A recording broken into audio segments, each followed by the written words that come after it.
Hi everyone, welcome to the Seek2Grow podcast. And today, for my very first episode, I'm going to have a very close friend of mine, Mr. James Ferreira, and we'd like to talk to him about his life, his journey, and the new things that are happening in his life. So I'll kick it off to James. James is a designer. He's been in the Mumbai scene for a very long time. He's been part of the LGBTQ community from the very start, and we're in this beautiful shop in the heritage Kotachi Wadi Lane called 47G, and I hope you all get a chance to visit it sometime. So I'll give it over to James. Thank you. So where do I start? You have a very long journey, so tell us a little bit of how did you get into fashion and how did it begin? So I started to be a designer before there were designers in Bombay. I finished school in 1974 and I was always interested in fashion, and I was very inspired by my mother, who would go to the dressmakers, hat makers, glove makers, shoe makers. And my weekly holiday was Thursday, so I would go with her. And that's how I built my design sensibilities. At that time, there were the Jewish dressmakers who made couture evening dresses. So my mom would go there. Then she'd go for her day dresses, her gloves,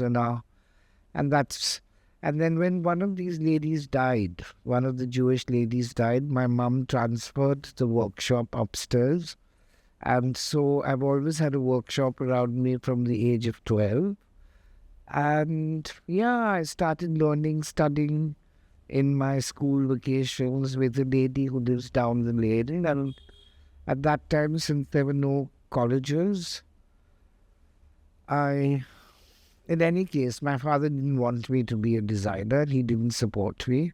So I've been earning my own money from the age of 16. He didn't pay for my JJ School of Art. So from the time I was in JJ, because I thought the best thing to do was to first learn the ability to sketch. And so I did the foundation course at the JJ School of Art.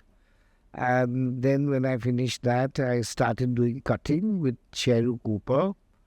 And I would earn money by getting up every morning at 5 o'clock and giving tuitions to children who were going to Mayo College in Nepean Road in Malabar Hill. And so that's the way I started making my own money from the age of 16.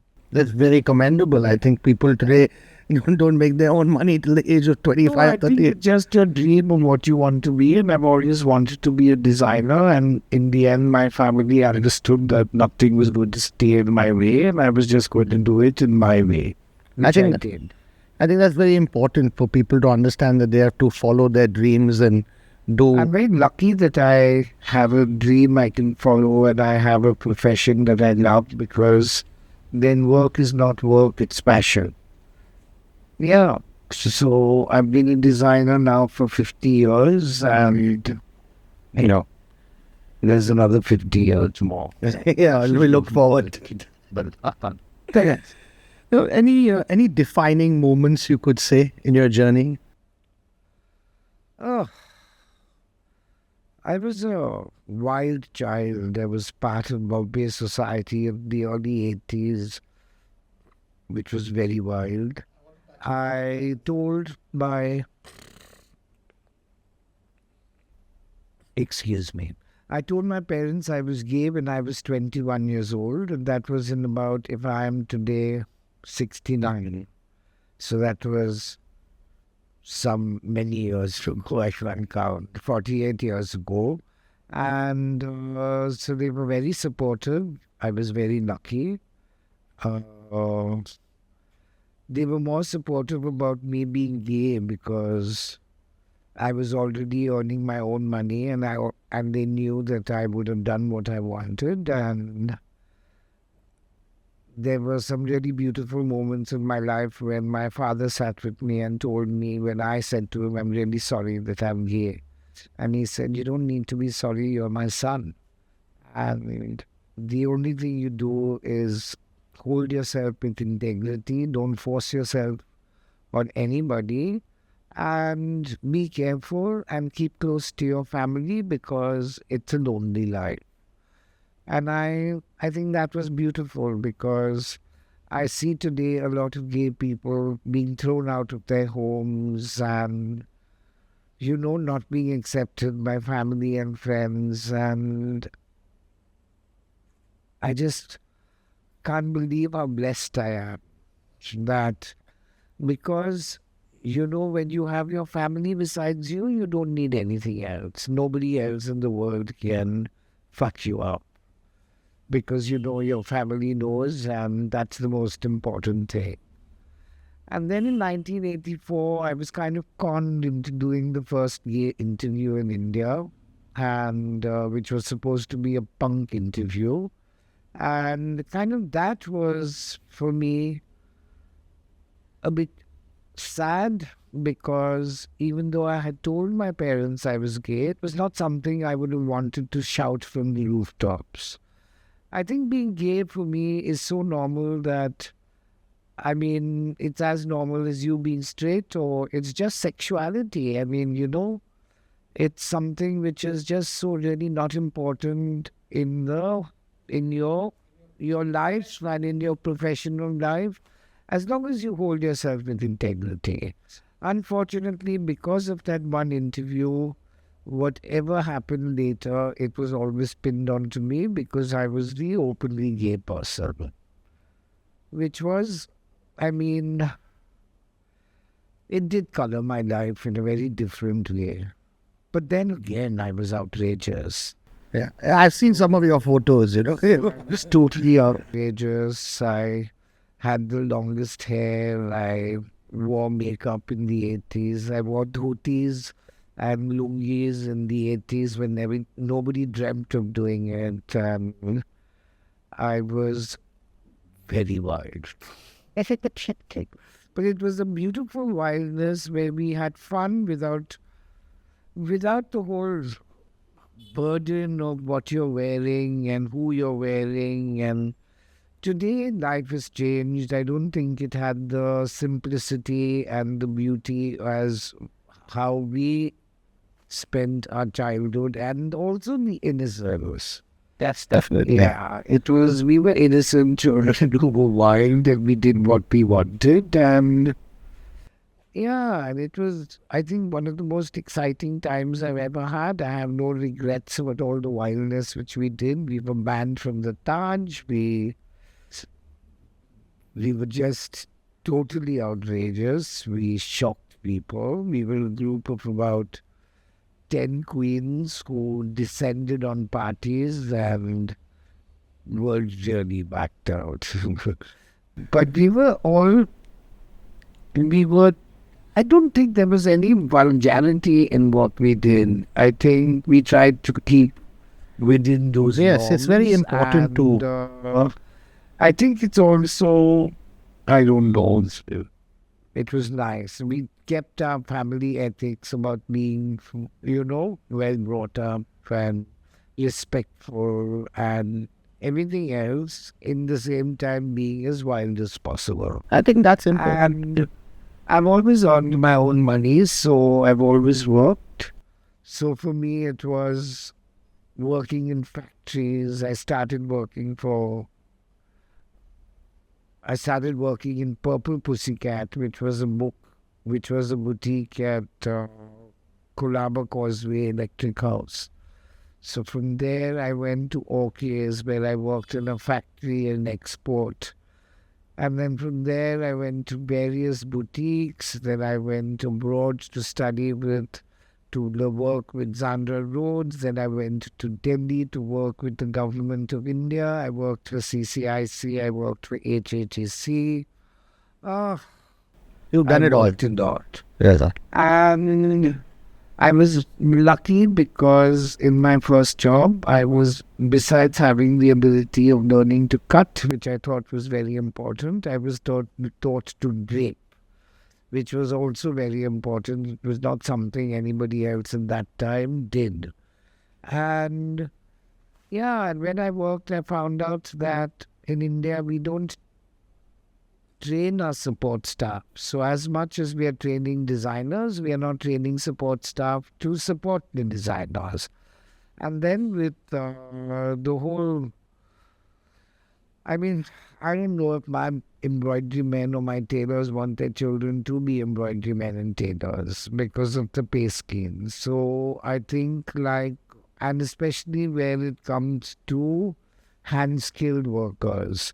I think it's very important, and I think this is something where Turkey has learned because they have lost the ability of hand movement because a child has to learn from the age of 7.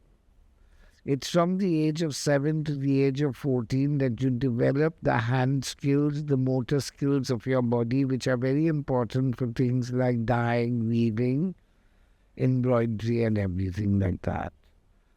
And I mean, I have been saying for the past 20 years that all these skills should be part of rural as well as urban education.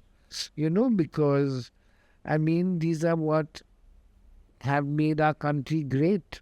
It's all these beautiful things. I mean, when you think of fashion and when you think of couture, what is couture? Couture is handmade. Now, the definition of European couture is 60% made by hand and 40% by machine. And that does not take into consideration your base fabric. In India, right from a base fabric, we can do 100% couture. Something that which nobody else in the world can do. And that is where our strength lies. It doesn't lie in training designers, with Western syllabuses. I mean, NIFT trains the designers to do the FIT syllabus, which is American. Pearl teaches English. Marangoni teaches Italian. Modart teaches French. But nobody's teaching Indian. And then this is the only country in the world where we allow our students to use cutters and tailors when they are making their final collection. Now, if you have seen things like Runway and the different fashion shows, which are fashion competitions available, those students make their own garments. And what you see in St. Martin's or all the top schools in the world, those students make their garments. Here, these children don't make their garments. So you're sending out half-baked designers and then of course the biggest problem in here is entitlement. But that's what I find. Like every other South Bombay girl has nothing to do in life. Her parents make her a designer. She opens a store. She can buy her way into one of the fashion weeks. She can. But that's it, and that's why there doesn't seem to be any integrity left in fashion. And I think I was a very big designer in the 80s. I mean, everybody in Bombay wore my clothes. I mean, I was whacked, I was wild, but I was doing every wedding, I was doing all the cocktail dresses, I was doing everything for everybody. Because at that time, there was only Pallavi, and that was it. There was nobody else, and Pallavi did the Kaviraj Thadani. So, I've been doing my clothes for so many years. And then when fashion came, it became something I really didn't want to be part of. I did take part in a few fashion weeks, but it's just so much more PR and about ass licking. And I mean, it's really something which I was not going to. I'm certainly shocked as how people got even to that. People who've just not even had even one collection. They're like, I stopped going out socially because everybody in Bombay smells of each other's assholes. because their tongues are so deep into it, they wouldn't be who they were without that. That's true. There's a lot of ass licking going on. Is the only thing, and that is why there is mediocrity. I mean, when you're putting people there who know, I mean, because of connections, then where is there going to be anything exciting coming out? It's like now with the young designers and the young children who things seem to be more exciting. There are more career options for them. And then also, which is really exciting for children today, is having Google and the internet at your disposal. But then again, depends on what age you start your students to be on the computer. I don't know what is going to happen. I mean, there are so many children whose parents are so happy because they can find everything on the computer. And oh my God, my son just goes onto the computer and finds out anything and everything in the world. But don't you realize that it's a replacement of the brain? Yes, that search is important. In a certain age, I think computers should not be given to children until they manage to do things. It's like reading and it's like watching movies. I mean, we were not allowed to watch comics. We had to watch books and to read books because reading is so important. It is the beginning of creativity. When you read a book, you're making those pictures and you're creating those pictures in your mind. And that's the way you began the whole journey of being a creative person. When you're sitting and watching a comic or watching a movie, I mean, you're watching somebody else's perception of a situation. And that is why when most good books are made into movies and you read the book, you can't handle the movie. Yeah, that happens. Because that is the director's perception. That's not your perception, especially if you've got an overactive creative mind.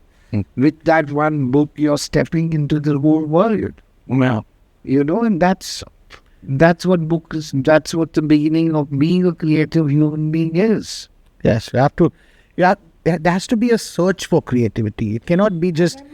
It's all like coming to... Inspiration is the way you develop your eye. I mean, I find it weird about designers traveling to remote parts of the world to be inspired. I think inspiration is the way you create your surroundings.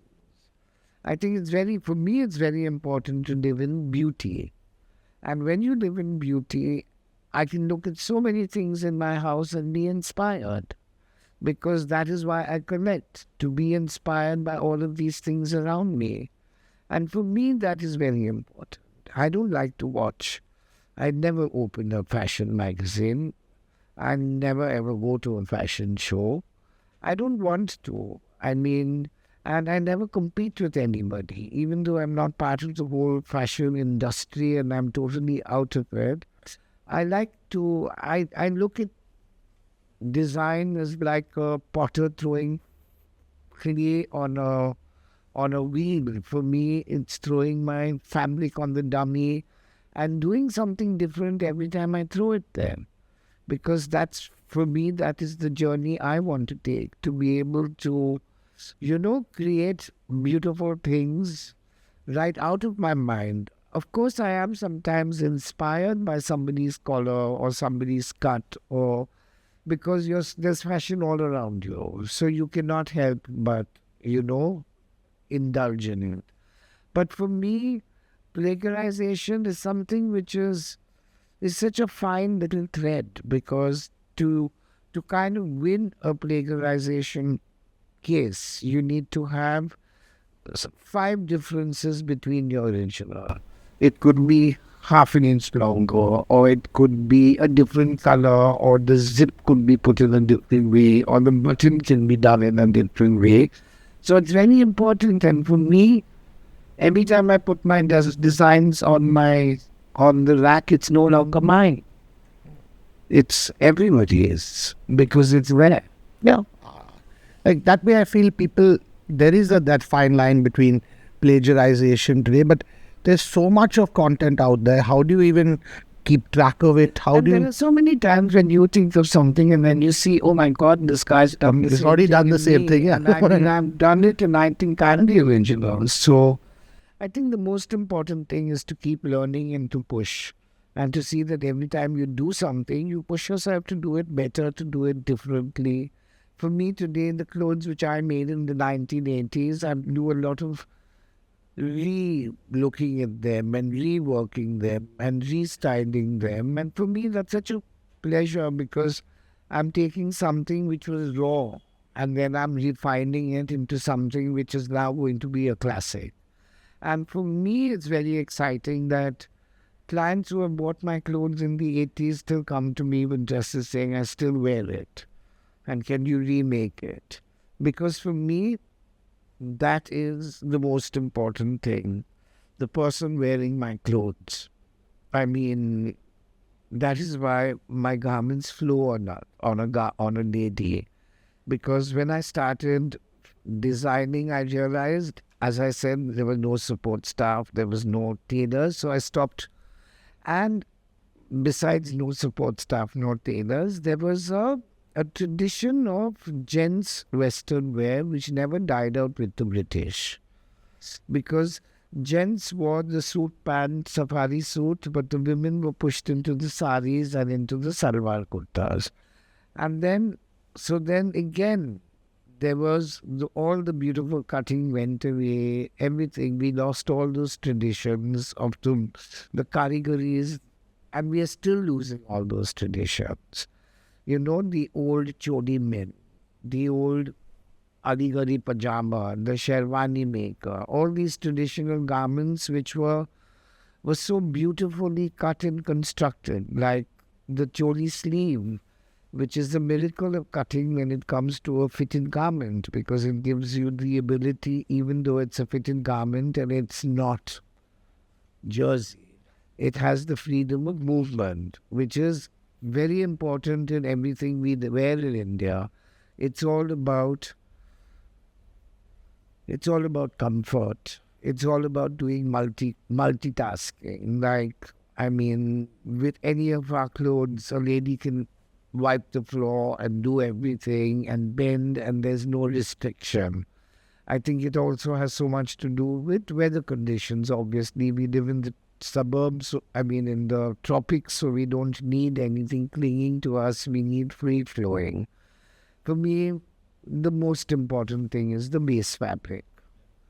I mean, the most beautiful thing about your garment is the fabric and what it feels against your skin.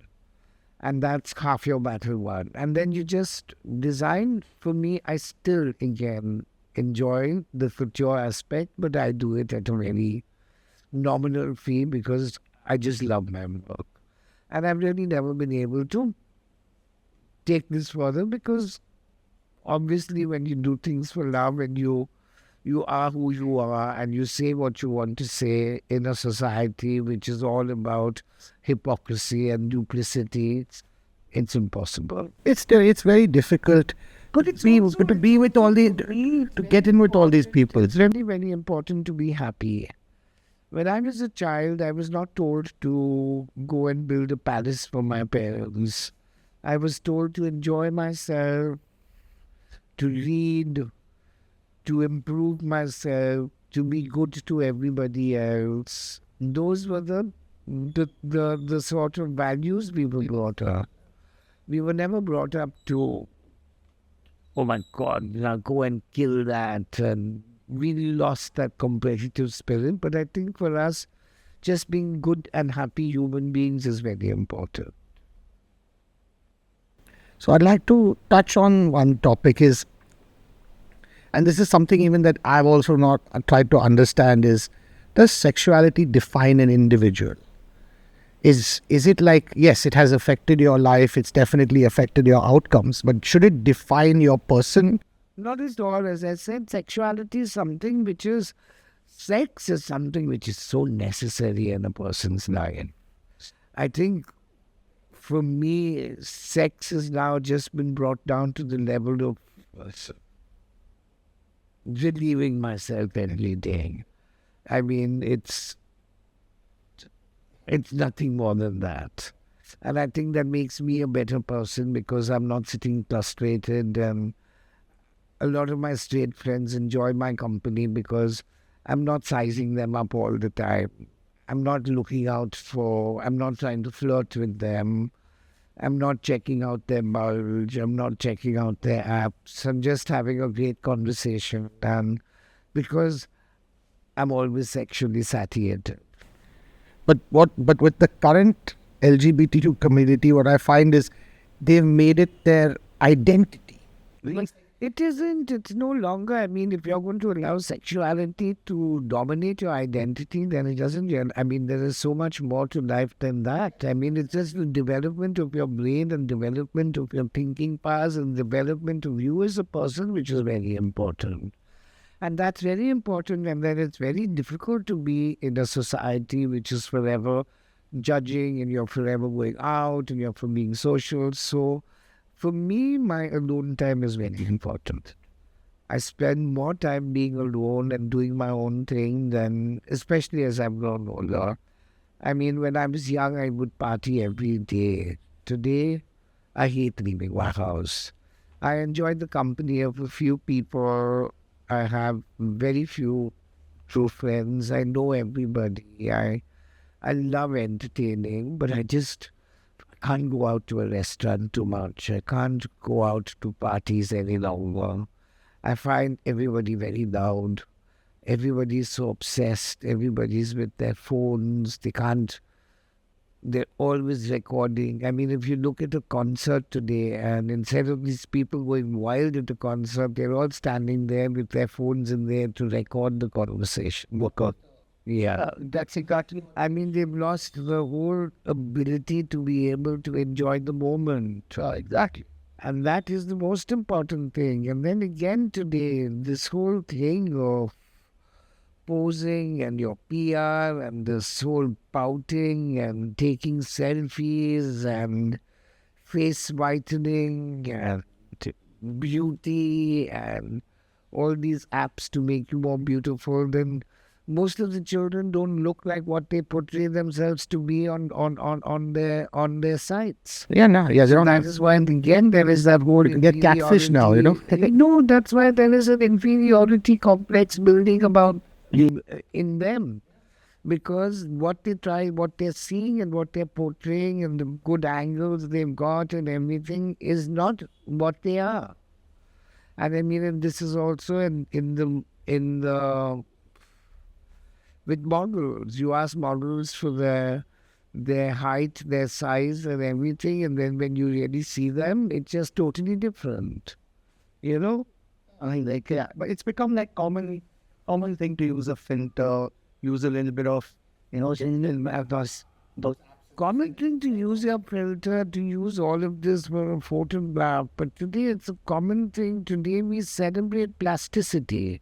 We look at the ideals these children worship, the Kardashians and all these people who are just totally plastic. I mean, everybody is plastic, and I mean, the sense of being real, you know. there's no realness left. Look at the models today; they all look the same. There's no personality. There's no style. There's nothing. It just finished. And I feel that people portray themselves to be more interesting than what they really are. It's social media, it's PR. There's so much of PR and so much of marketing, but the most important thing is to give a good product, whether it's as a human being or whether it's something you're selling. I mean, what is the use of the best PR when you open a dress and it's badly finished and it's a polyester fabric? But then again, another thing is that there are so few people who are buying who understand the difference between a polyester brocade or a pure silk and a polyester silk. So it's so easy for anybody to be gypped because they don't know. There is no knowledge amongst most of these people, especially the Luther-ish. They don't know the difference between a polyester sari and a pure sari. Today, when you look at all the boutiques, except for a few who are integrity and have got integrity, like maybe Kalaniketa and the saris and maybe even what's that shop at? There's 2 or 3 shops. But I mean, everything is a cotton blend. And bamboo fiber, everything is bamboo fiber. Bamboo fiber is so bad for the environment. And look at the 2 big players in fashion today. The whole of the Birla's fashion industry is based on viscose. Now, viscose is one of the most polluting fabrics in the world. The groundwater is the ground is totally contaminated with the chemicals used. And also to grow viscose, to make viscose, we are destroying over 1.5 million trees a year.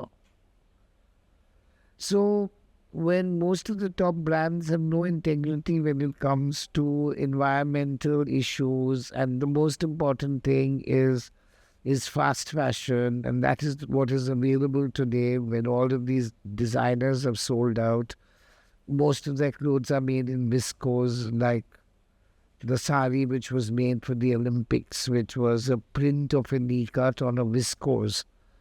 I mean, why have we put ourselves so much? I mean, it's embarrassing. Yeah, we have a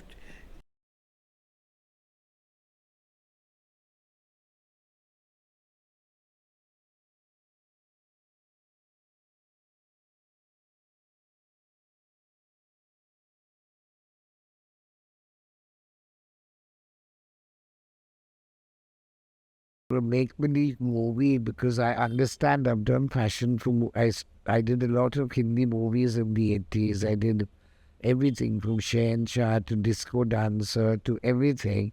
And there it is a problem to show silk because of the crumpling on the camera.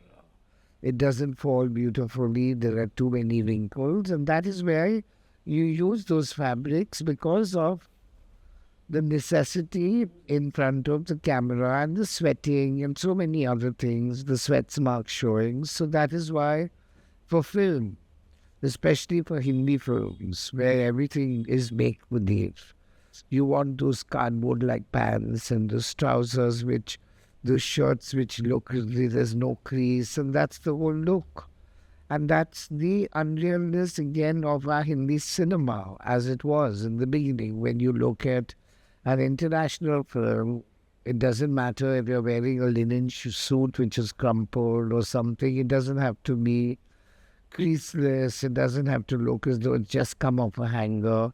Your hair doesn't have to look as though you've just come out of a parlor. The realness of international films compared to what the plasticity of Hindi movies is totally different. And that has eventually cut into the country. And that's, I mean, can you imagine we have a whole country which will wear something which is on a Hindi movie, and that is our Hindi movies are our inspiration.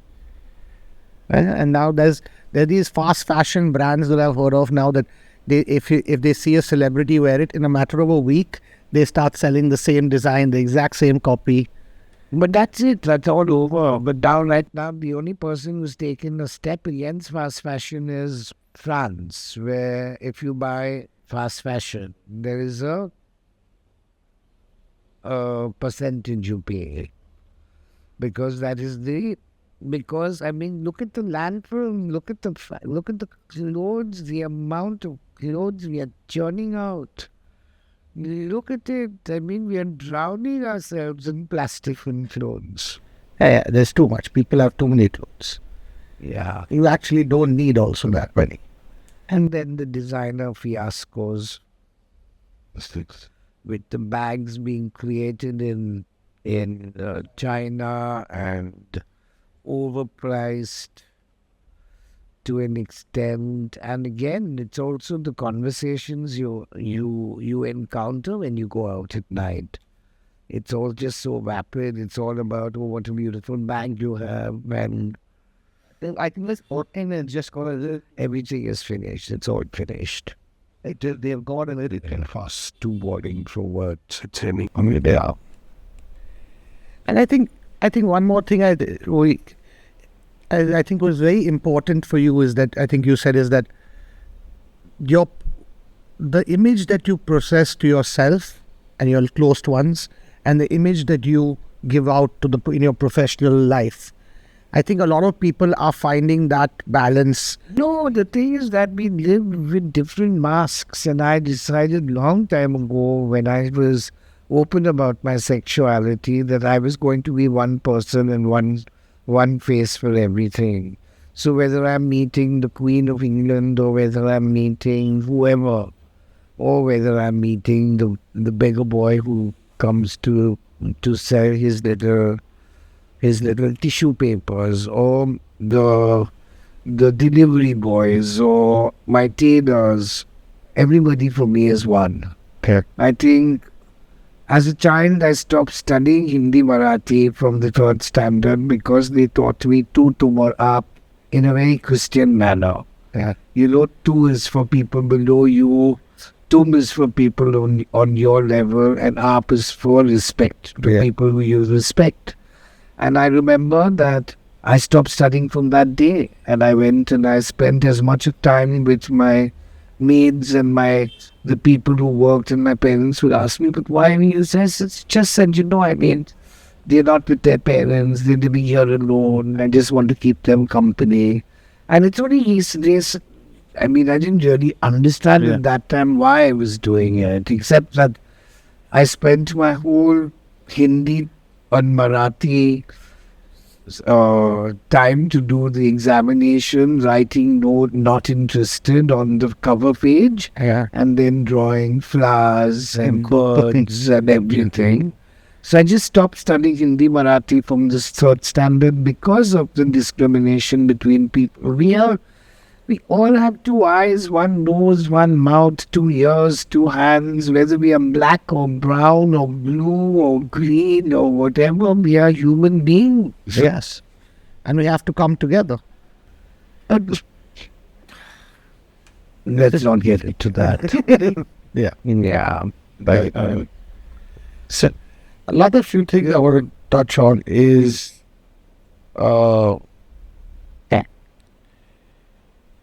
I'm sure you felt people who would not accept your lifestyle.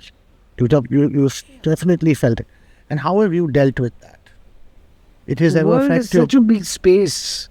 I mean, everybody is entitled to their opinion, and I can't push my opinion or my sexuality into another person's face. I think we need to just draw a line also, some people, somewhere, as LGBTQ or whatever people. I mean, I find it very uninteresting that there is today a whole month for it.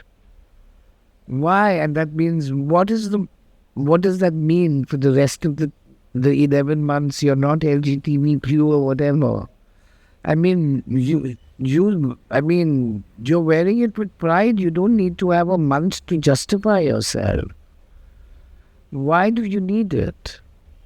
Just be a good human being, which is the most important thing. That's so much more important than your sexuality. Just to be a good, wonderful human being and make people happy and make people fun. And I mean, there's so much of shit going on in the world today. So on my Instagram, I mean, on my stories, I put the funniest things. So there are so many interesting things going on in the world.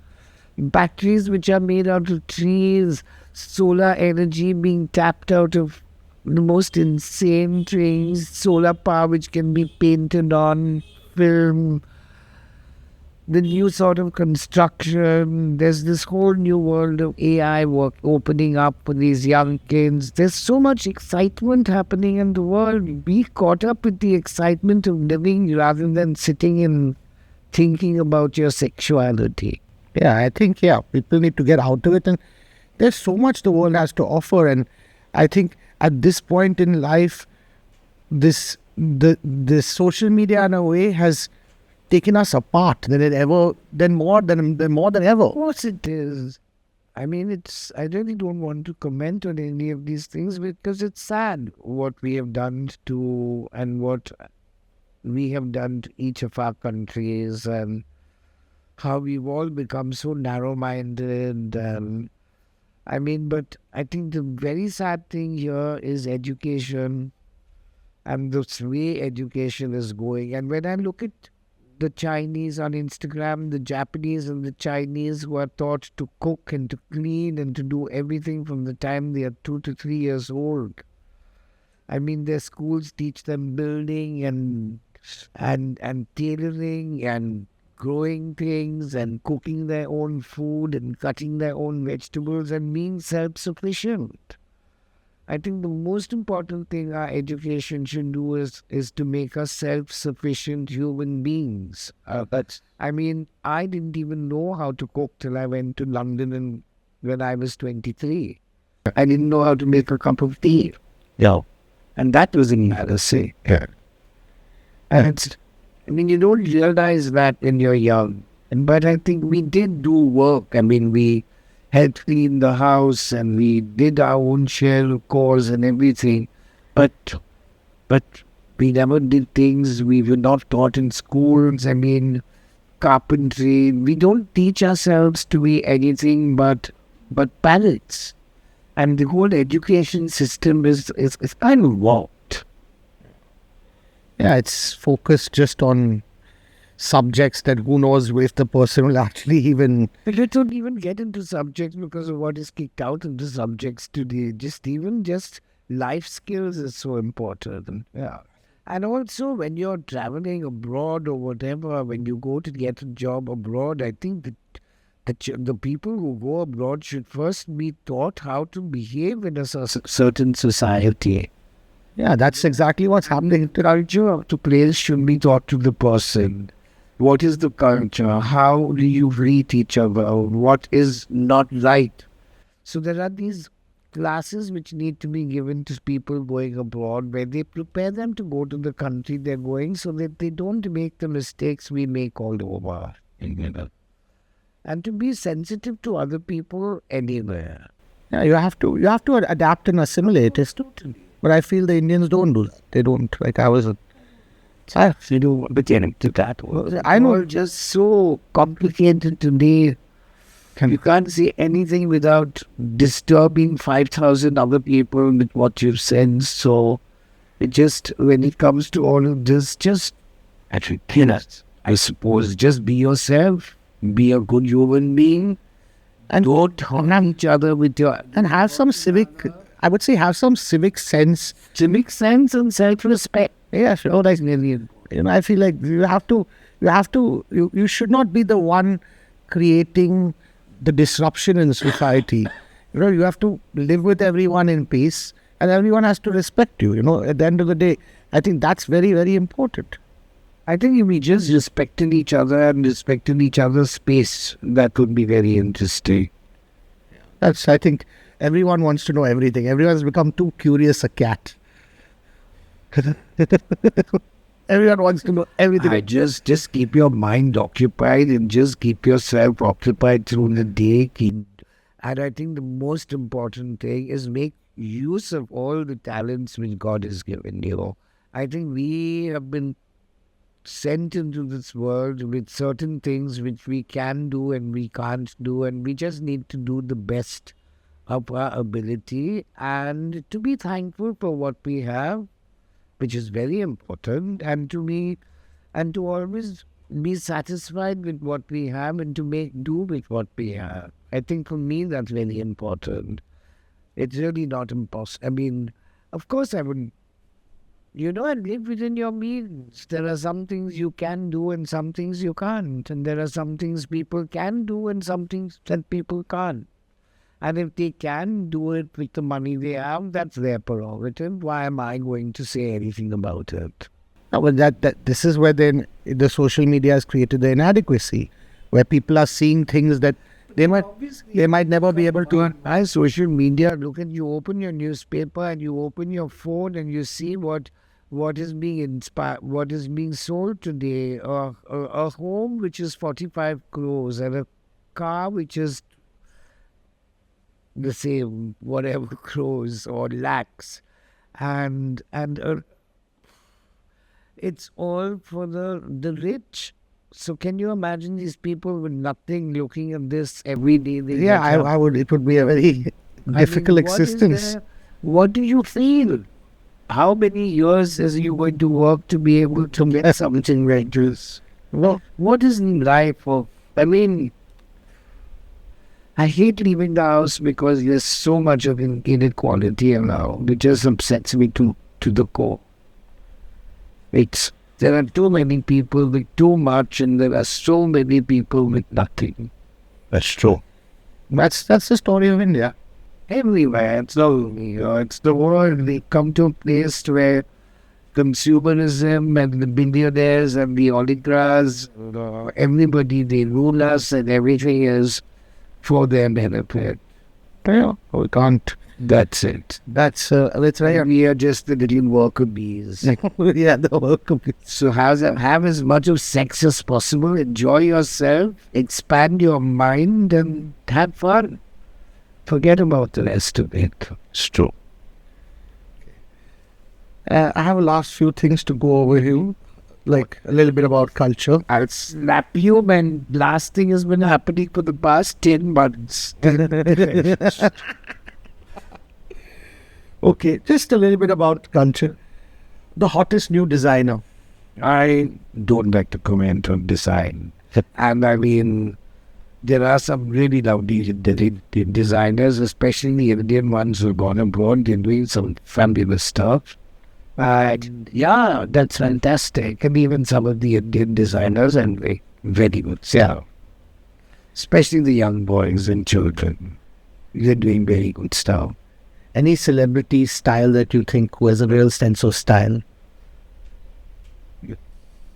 Indira Gandhi, then what's her name? Leela Naidu. Those were beautiful. Today, where are they beautiful women? Look at all of them. They all look as they come out of the same plastic nose. That's true. They're all going for the same look. I mean, look at each of them. Every time you look at them, they look different. Now, suddenly, I was being told that some of these lips have been pumped, and they showed me photos and before and after, and it's become like it's a status symbol to say that you've done so much in plastic surgery at yourself. I think it's got to that level. That is what the whole outcome of the Jeff Bezos wedding was. Why did she do that? And apparently it is just to show that you can afford it and you can do it and you can do it with the best, and this is what you can do. Yeah, so I think, as you're right, I think to conclude, I think it's all about being true to yourself and enjoying the journey that you have to, and the struggle. Enjoy it. Just have fun. That's it. Right to the end. I'm now 69, but there's so many more things I have to do, and there are so many more things I want to do. Okay, thank you so much, Jim. My pleasure. Always the As your thank you. Thank you.